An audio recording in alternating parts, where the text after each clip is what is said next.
name is Marcia Robinson, and we are recording an oral history with Dean Moira Casey as part of the Sweet MUMories Oral History Project to mark the 50th anniversary of the Miami University Middletown, Ohio campus. This interview is taking place on August 19th, 2016 at Johnston Hall. Dean Casey, do I have your consent to proceed with this interview? Yes. Great. So how long have you been part of the MUM family? I have been part of the MUM family since 2003. And what brought you here?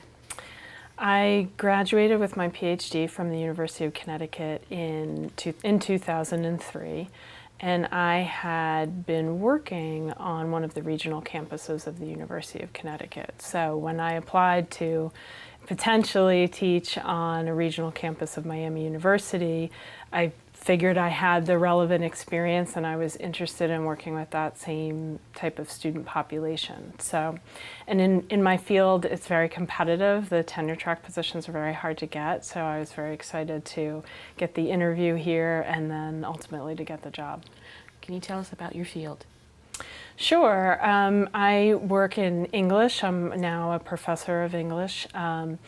And I started here in 2003 as an assistant professor of English. We teach on this campus a lot of first-year composition, so there's a lot of writing instruction that we do, especially since we've been primarily two-year feeder campuses. But my area of specialty is actually in contemporary British and Irish literature.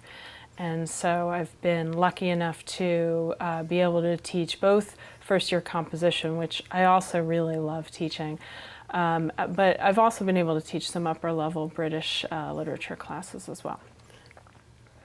So what is it about teaching at a regional campus that just caught your attention? So a couple of things. There are a couple of things that I really like about teaching on the regional campuses. The students are incredible students. They are never boring. They're always interesting. And for the most part, they're really willing to engage in very interesting conversations in the classroom, which is something that I think you don't always find at a traditional four-year residential college where the students are a little bit more homogeneous and also a little bit more restrained sometimes in the classroom, a little bit more concerned about saying the right thing or giving you the right answer. And I've found that the students here are not afraid to just answer in any way that they think might be right or that they think might be interesting. And so the conversations in the classroom are always very interesting. Can you tell us about the diversity within a typical classroom? Sure. So there can be a lot of age diversity, so you often have the traditional 18 to 21-year-old students, but they're balanced out by some older students in their late 20s and 30s. Students a little bit older than that are a little bit more rare. But I've had some very nice experiences teaching that range of students, from the 18-year-olds who may have just graduated from high school to a 30-year-old who maybe has a few kids and is coming back to school. The original committee behind creating this campus wanted a place of opportunity and access. Do you see that in your classroom? I definitely do. One of the other elements of diversity that I think you see in the classroom is level of preparation. So, we have students in the classroom who probably could have gone to any type of institution. They're academically prepared in that sense. But they, for whatever reason, didn't have the opportunity to do that. So that could have been a financial issue, it could have been an issue related to their families, but something was preventing them from having that opportunity. And so they can come here. But we also see students who are not as prepared for college. And that may be due to a variety of issues. They might have come from school districts that did them a disservice, that didn't really prepare them for college. Some of them admit that maybe they didn't work as hard as they could have in high school, and thus aren't prepared in that way. But then those students students are also given an opportunity. So the students who might not have been able to score well on an ACT exam or struggled even just to finish high school, they too have the opportunity to come here. So I see it as it's both a good financial opportunity in that it's inexpensive, relatively inexpensive to attend here, but also an academic opportunity for students who might be less than prepared for college. Can you speak to the support network that the latter category of students can take advantage of here? Sure, yeah. So there is a great support network for students who are struggling or who might not be fully prepared for college. I know that the faculty are very concerned about those students, and the small class sizes are, I think, themselves help provide that support network so that a faculty member can know their individual students pretty well here and recognize when somebody is having a problem. And we have a good pattern of reporting those problems early on, so we have an early intervention process whereby the faculty can identify students who are struggling early in the semester and get them connected to the support here. And we have tutoring, free tutoring here on the campuses, and learning assistance for students who are struggling. That's great. What about faculty development? You've had an interesting career here. Can you talk about the development opportunities for faculty? Sure. One of the things that I really liked about coming to a regional campus of a larger university is that when I first took the job in 2003, I knew that I would have development opportunities, if not through the regional campuses themselves, then through the larger university system that we're a part of.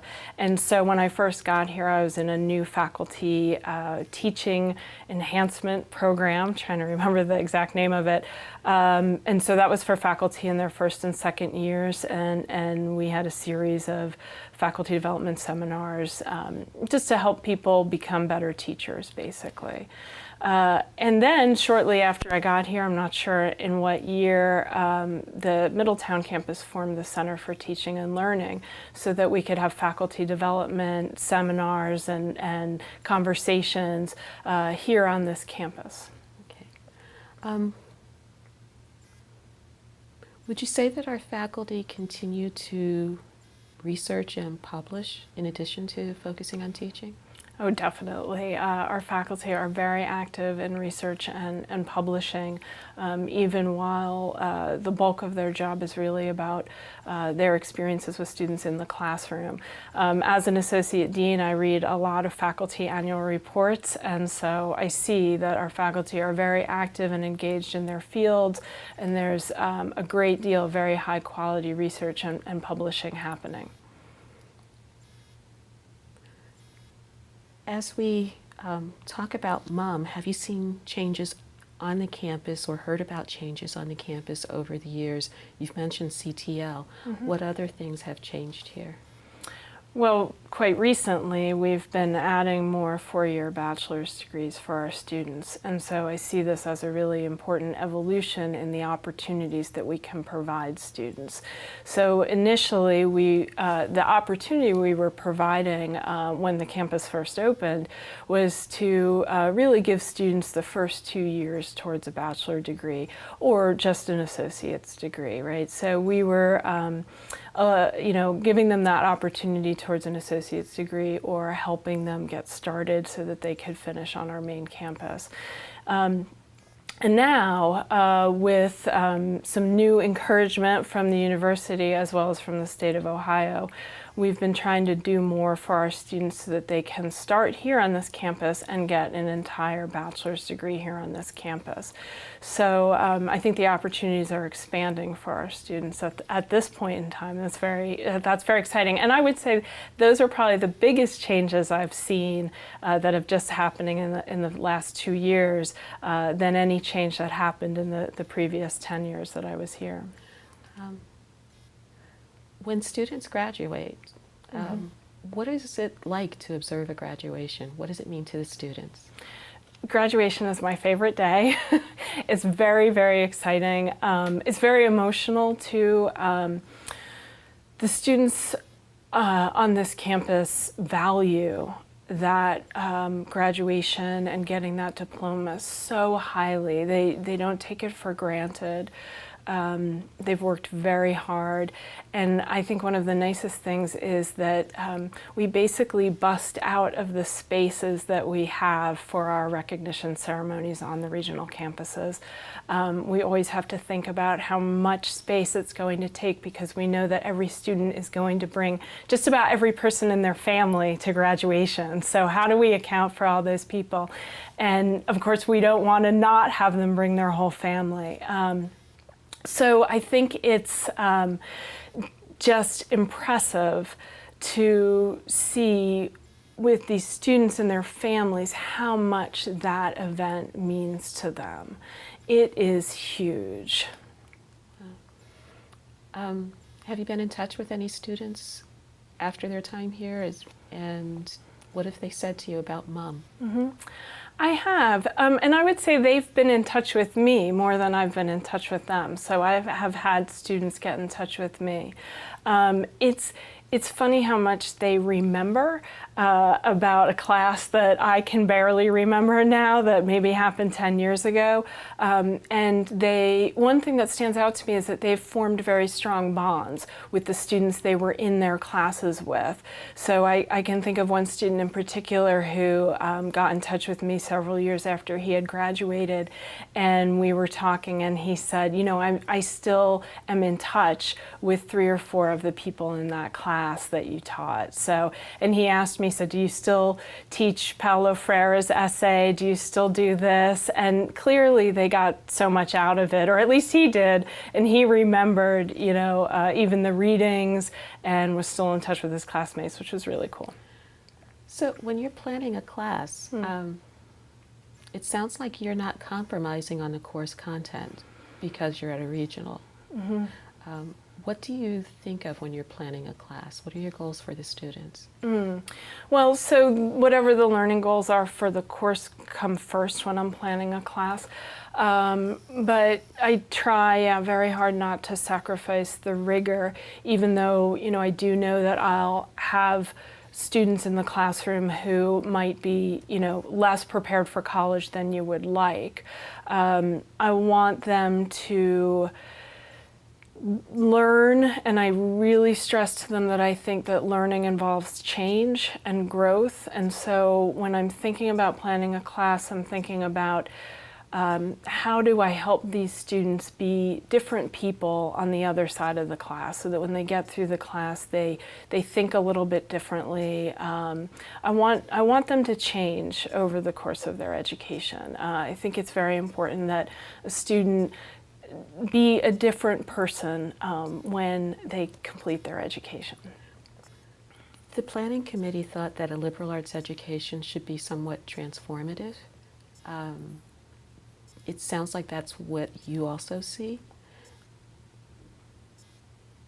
How does the campus as a whole promote this transformation? That's a good question. I definitely agree that a liberal education should be transformative.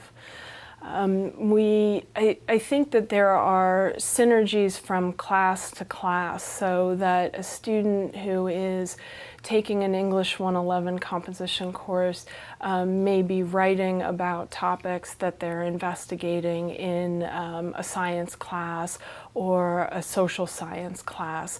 And I think the Miami plan itself is what kind of creates those synergies. So I don't know that it's necessarily something that the campus is doing in particular, so much as it is Miami University has designed their education so that students are getting that transformative experience. I guess I would say that we hold on this campus the Miami plan in very high regard. Originally, students would do their first 2 years here, then relocate to Oxford.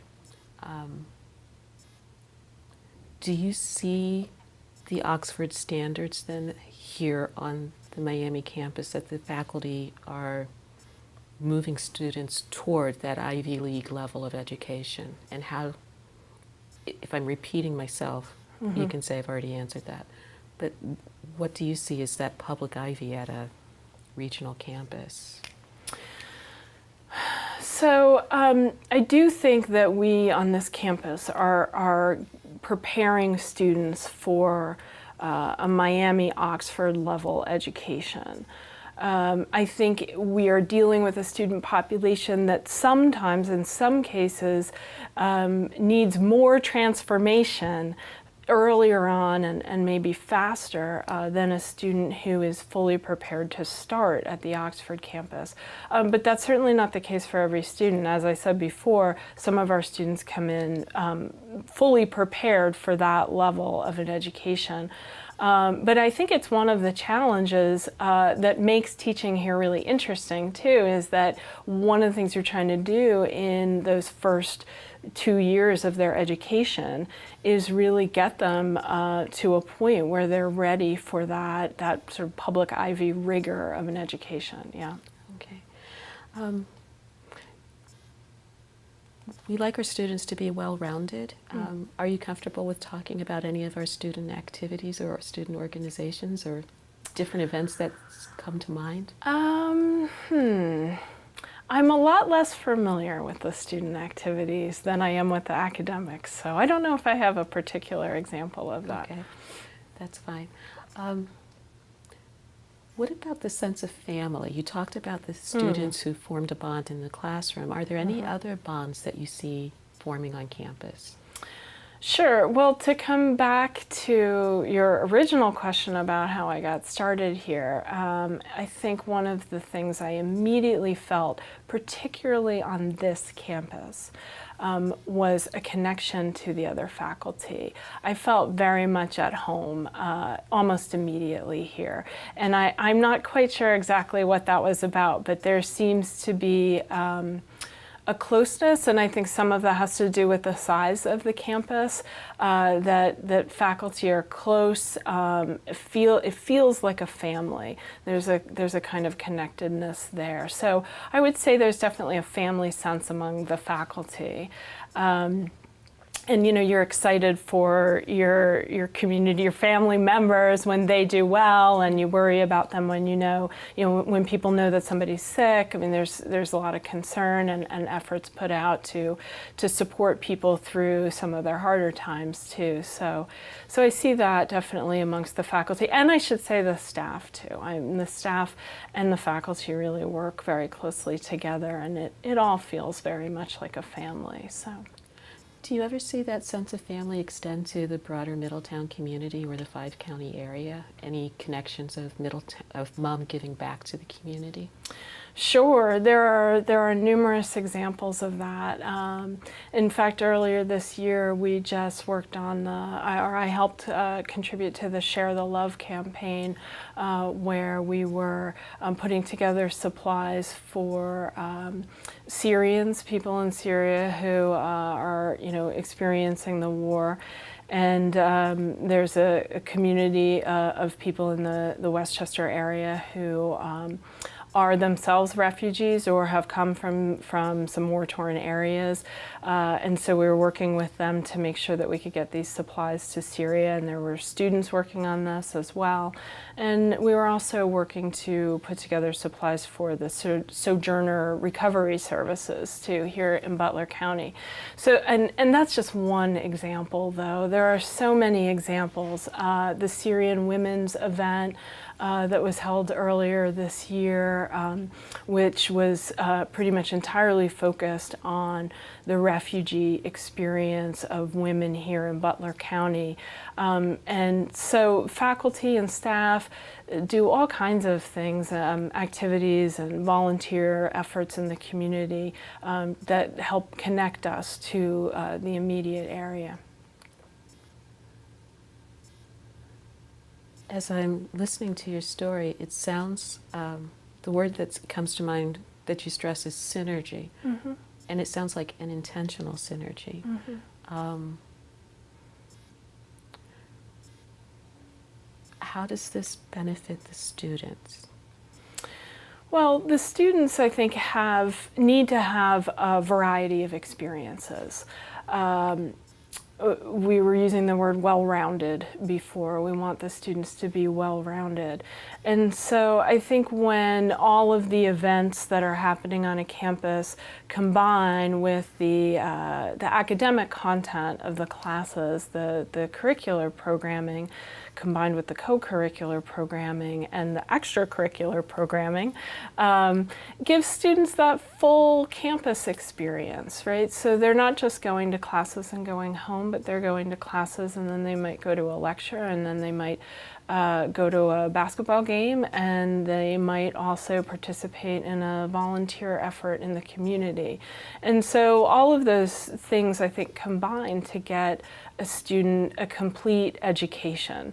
We all know that you learn a lot outside the classroom. There's classroom learning, but life learning is often more impactful than what happens in the classroom. So when the student is putting a care package together for a refugee or for someone in recovery with Sojourner, they're experiencing some of the things they're taught about in the classroom in a very different way.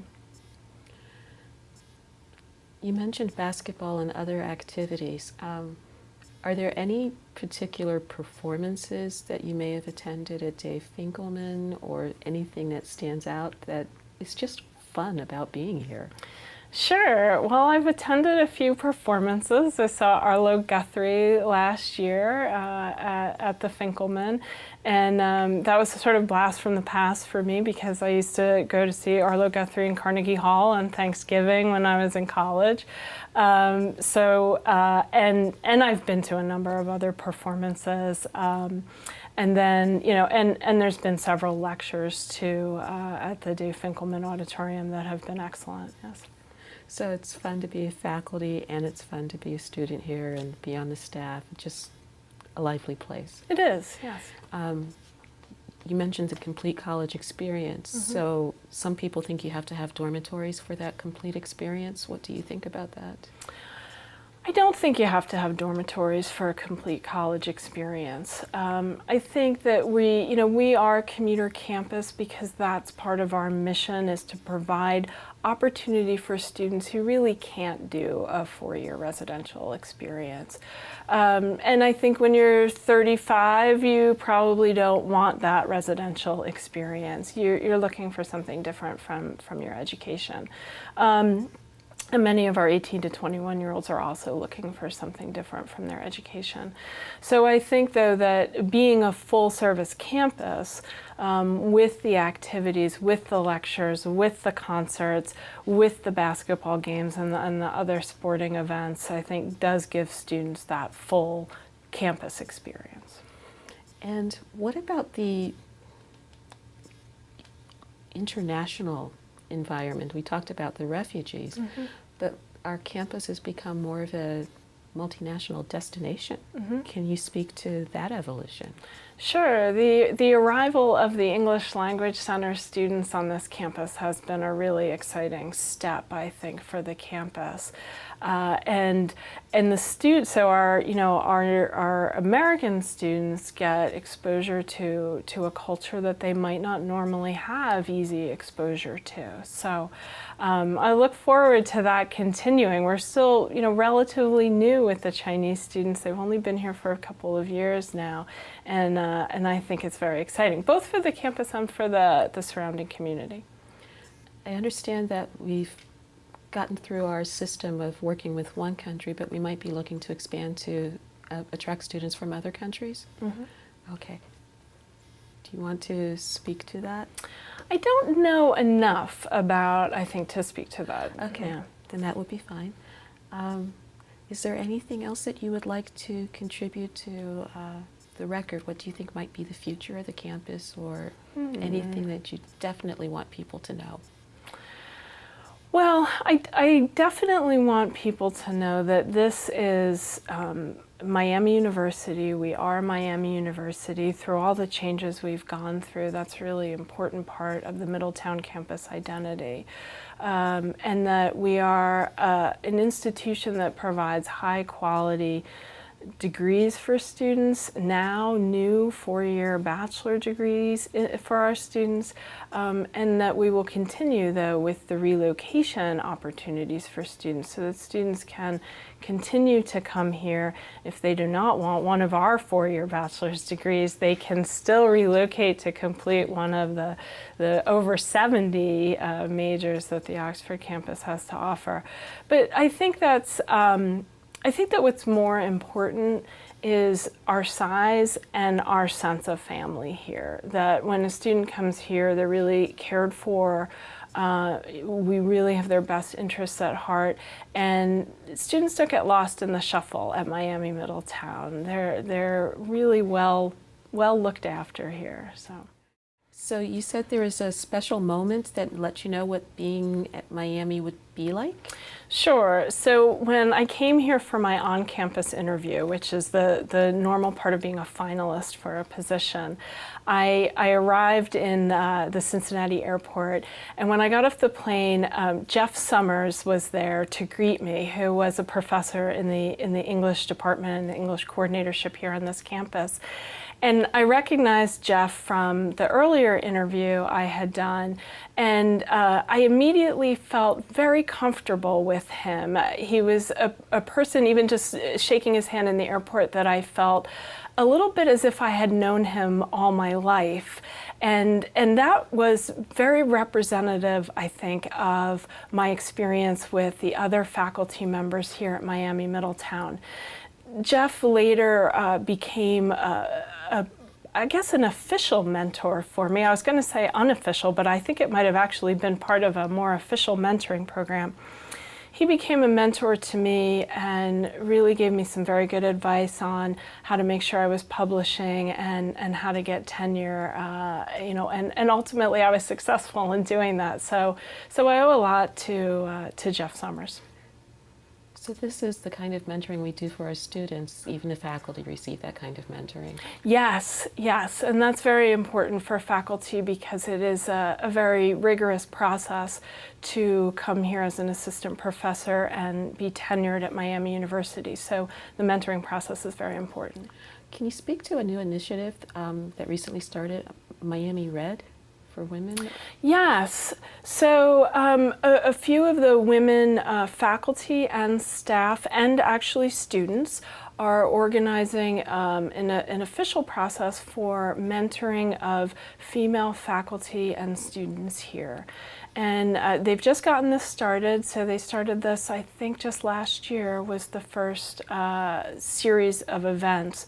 And they've been partnering more experienced female faculty with younger faculty, or I should say newer faculty, and also partnering students with students and staff with staff.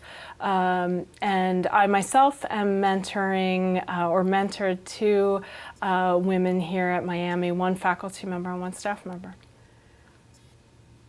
Is that connected to the Oxford campus at any point? I believe that it was actually an independent regional campus effort, I believe, to start off with, but I think that they are now doing more, collaborating more with some of the efforts that are happening, the mentoring efforts that are happening out of Oxford. So it's still, again, One Miami? That's correct, yes. Okay, all right. Do I have your permission to discontinue? Yes. Thank you.